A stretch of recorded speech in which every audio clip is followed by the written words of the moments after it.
समय कितना भी बुरा हो, बस ये दो बातें याद रखना। नमस्कार दोस्तों, हमारे आदिदेव ज्ञान चैनल में आपका स्वागत है। हर व्यक्ति का समय जीवन में एक जैसा नहीं होता। हर चीज के दो पहलू होते हैं, अच्छा बुरा, सुख दुख, धूप छांव, रात और दिन। समय के साथ सब कट जाता है, इसलिए समय कितना ही बुरा हो हार नहीं माननी चाहिए। बुरा समय ही हमें अपने पर आए अच्छे बुरे की पहचान कराता है।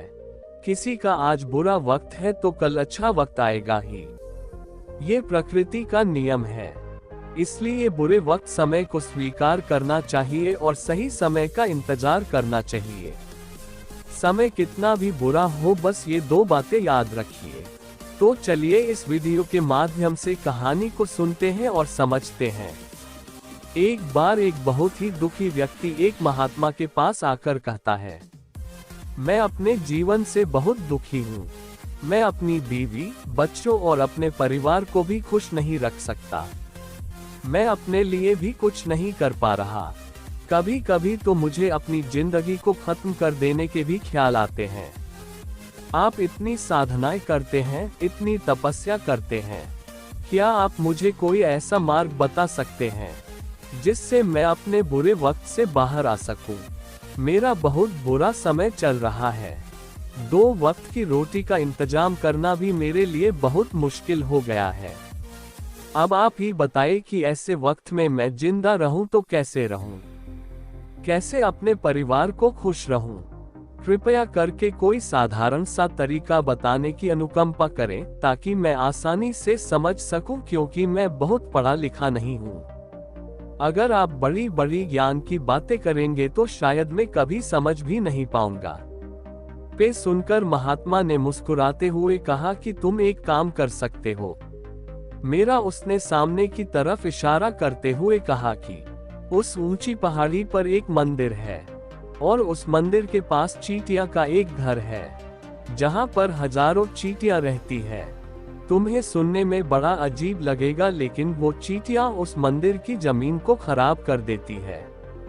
उस मिट्टी की उपजाऊ शक्ति वो खत्म कर देती है, जिसके कारण वहां पर कोई भी पेड़ या कोई भी घास पनप नहीं पाती है। तुम मेरा एक काम करो, उसके बाद मैं तुम्हें तुम्हारे सवालों के जवाब दूंगा। तुम 7 दिन तक रोज उस पहाड़ी पर जाओ और उस चींटियां के घर को तहस नहस कर दो, उसको तोड़ दो। जब भी तुम्हें कोई चींटियों का घर दिखे मंदिर के आसपास तो उसे वहीं पे तहस नहस कर देना।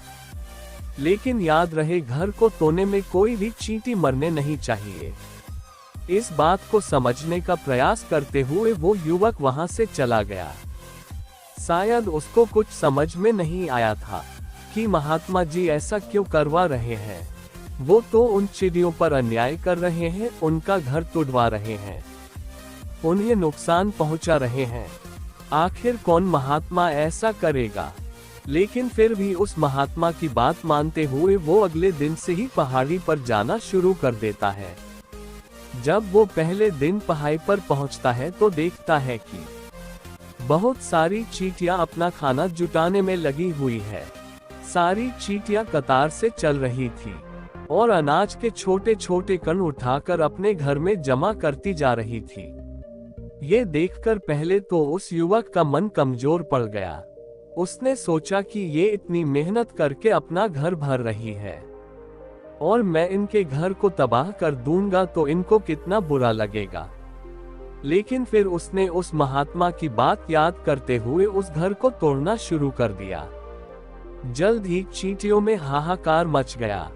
वो इधर उधर दौड़ने लगी। अभी तक जो कतार में चल रही थी अब वो बिखर गई और इधर उधर अपनी जान बचाने के लिए भागने लगी।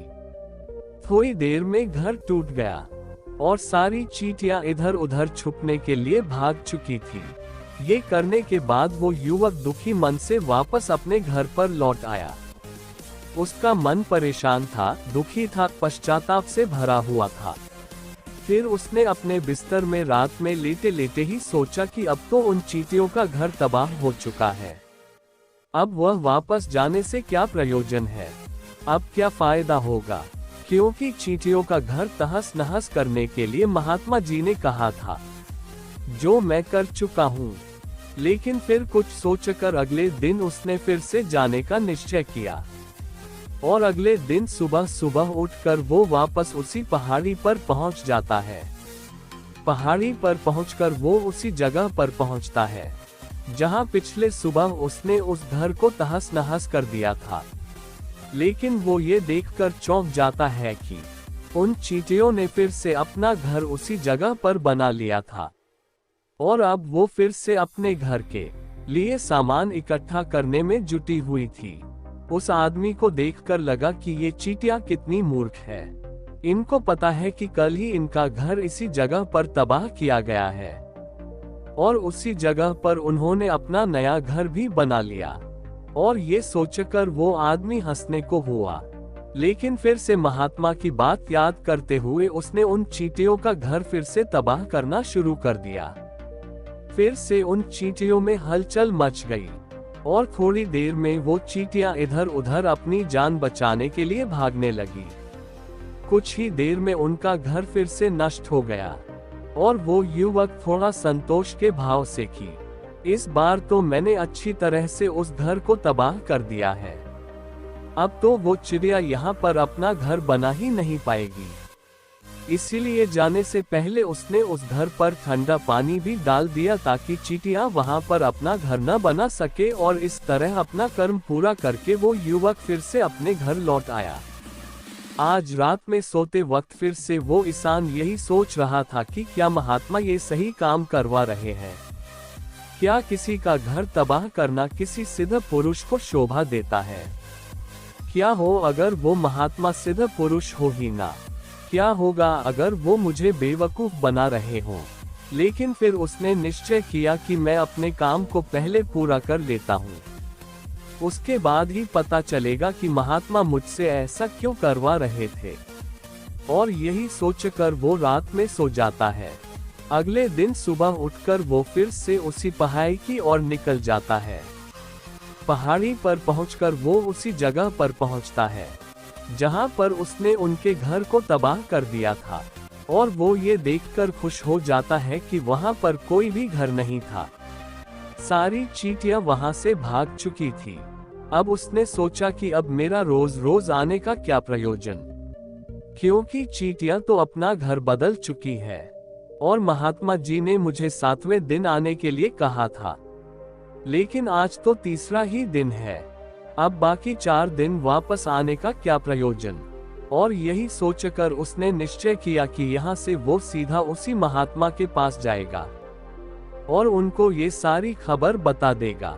जब वो वापस मुड़कर उस पहाड़ी से उस महात्मा की कुटिया की तरफ जाने लगा तो उसने देखा तो अचानक उसकी नजर एक और घरौंदे पर पड़ी जो कि चींटियों का ही बनाया हुआ था।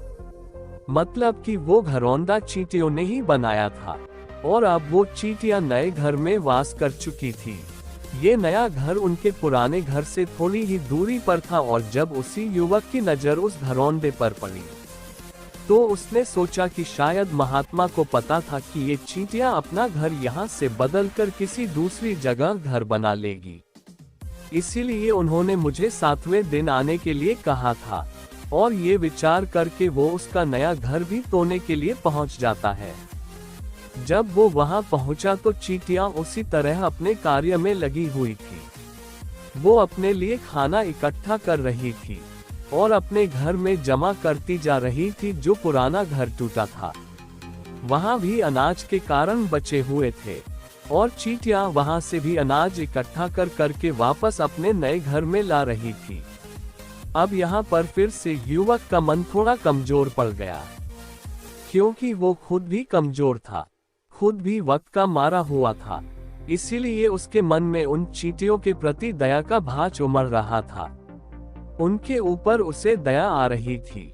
वो चाहता था कि उनकी मदद करे, लेकिन वो उल्टा उनको नुकसान पहुंचा रहा था। लेकिन उस महात्मा की बात को याद करते हुए उसने फिर से उस घर को तोड़ने का निश्चय किया और उसने इस बार बड़ी ही सावधानी के साथ बिना किसी चींटी को कोई नुकसान पहुंचाए वो घर तबाह करना शुरू कर दिया। वक्त थोड़ा ज्यादा लगा क्योंकि किसी भी चींटी को नुकसान न पहुंचाने की शर्त महात्मा ने पहले ही रखी थी। इसीलिए उसको बड़ी सावधानी के साथ उन घरों को तबाह करना था। लेकिन आखिरकार उसने उस घर को भी तबाह कर दिया, और उस घर को तबाह करने के बाद वो बड़े ही दुखी मन से, इस बार वो पहले से भी ज्यादा दुखी था, क्योंकि उसने उनका नया घर भी तोड़ दिया था। वो उन चींटियों को बसने ही नहीं दे रहा था, और वो अब अपने आप को शैतान या दानव समझने लगा था। लेकिन फिर भी उस महात्मा की बात को मानते हुए वो अपने घर पर दुखी मन से वापस आ गया। रात में सोने से पहले एक बार उसने फिर से सोचा कि मैं कितना बड़ा शैतान हूँ, कितना बड़ा दानव हूँ। मैं उन चींटियों को कहीं भी बसने के लिए कोई जगह ही नहीं दे रहा हूँ। वो चींटियां मेरे बारे में क्या सोचती होंगी, वो कितना दुत्कारती होंगी उस परमात्मा को जो मेरे द्वारा ये काम करवा रहा है। लेकिन फिर भी उसने अगले दिन जाने का निश्चय किया, और अगले दिन सुबह सुबह वो फिर से वहां पहुंच गया। वो वहां पर देखकर फिर से आश्चर्यचकित रह जाता है कि इस बार चींटियों ने एक और नई जगह पर अपना घर बना लिया था, तो पहले से भी ज्यादा ऊर्जा के साथ काम कर रही थी, और उन्होंने एक रात में पहले से भी बड़ा घर बना लिया था। और जब वो फिर से अपना अनाज और खाना इकट्ठा करने में जुटी हुई थी, ये देखकर उस आदमी को लगा कि ये चींटियां किस मिट्टी की बनी हुई है। मैं इनको बार बार यहाँ से भगाने की कोशिश कर रहा हूँ, और ये वहीं पर अपना घर बना लेती है। क्या इनको पता नहीं है कि मैं इन्हें यहाँ पर कभी भी बसने नहीं दूंगा। मैं चींटी है, दिखने में इतनी छोटी है, लेकिन फिर भी ये मुझसे हार नहीं मान रही है। बड़ी ताज्जुब की बात है, और इस बार उसने गुस्से में उस घर को तहस नहस करना शुरू कर दिया। लेकिन इस बार तहस नहस करते हुए कुछ चींटियां वहीं पर मर गई, उसके पैरों तले कुचल दी गई। कुचलने के बाद जब वो अपने अहंकार से बाहर आया तो उसने देखा कि गुस्से में उसने उन चींटियों को कितनी क्षति पहुंचा दी है। उसका मन पश्चाताप से भर गया, और वो रोता हुआ अपने घर की तरफ बढ़ गया।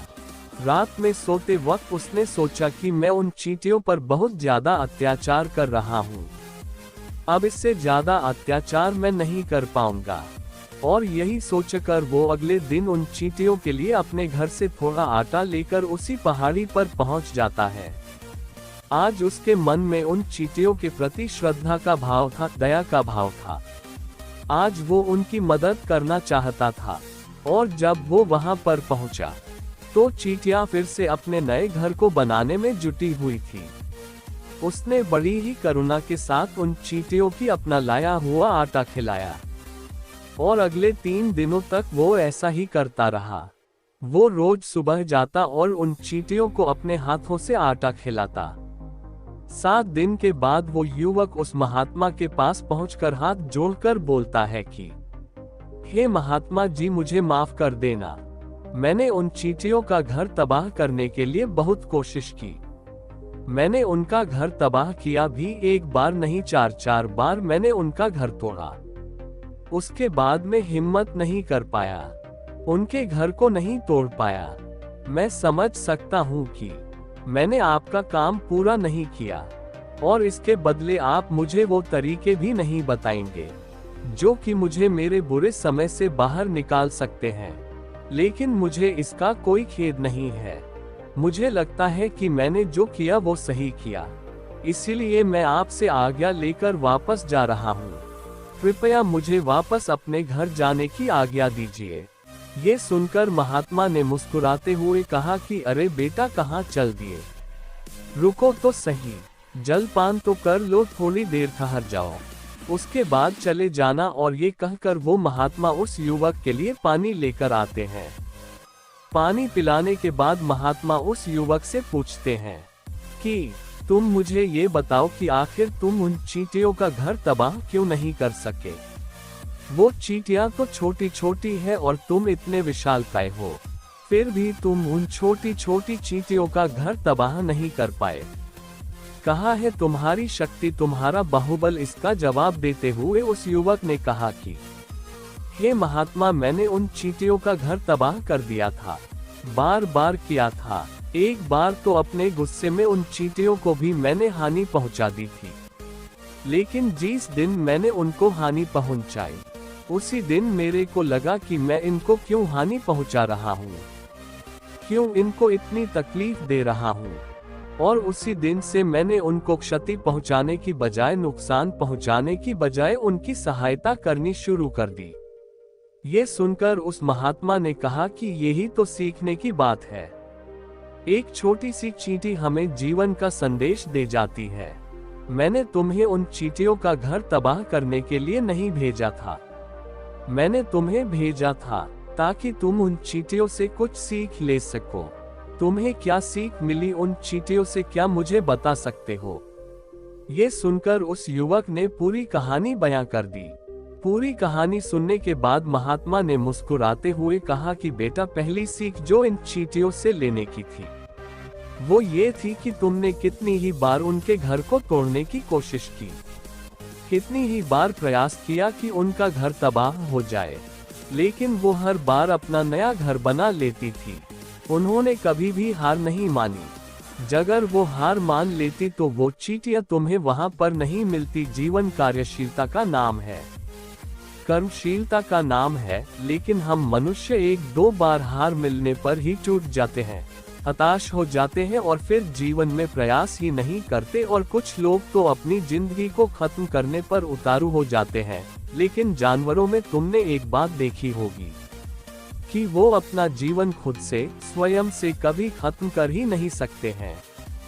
तुमने कभी नहीं सुना होगा कि किसी जानवर ने आत्महत्या कर ली, चाहे वो जानवर कितना ही भूखा क्यों ना हो, कितना ही दुखी क्यों ना हो, लेकिन यह अपने जीवन के लिए हमेशा संघर्ष करता रहता है।